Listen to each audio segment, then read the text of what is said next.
iray de tsotra kely izay nampiray katsarony ray fitiavana iray niseo taminy izay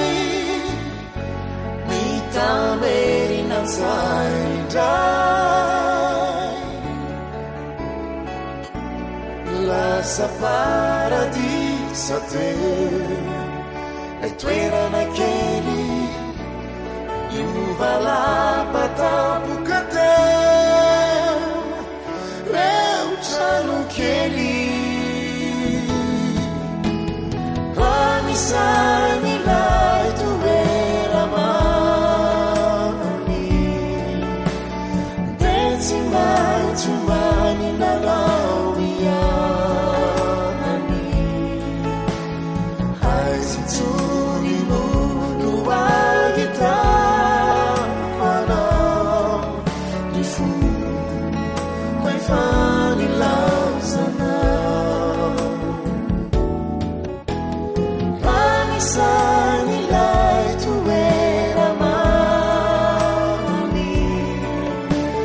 de tsy maintsy many lalao ianany aizintsony no agita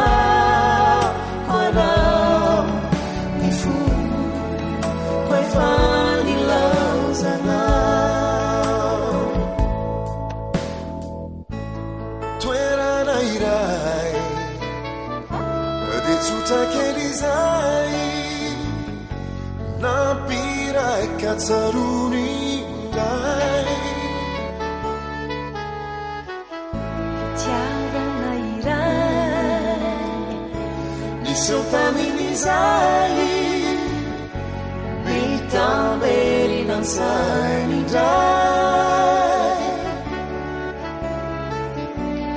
lasa paradisa teo lay toerana kely iovalapatapoka teo reo trano kely anisany lay toera mamy de tsy maintsy many lalao ianany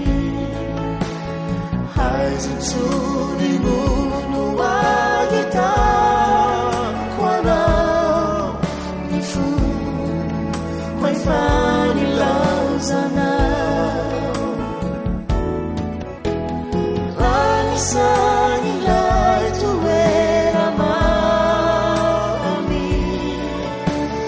de tsy maintsy many lalao ianany aizintsony no agitako anao ny fo maifany lauzanao aizintsony no agitako anao ny fo maifany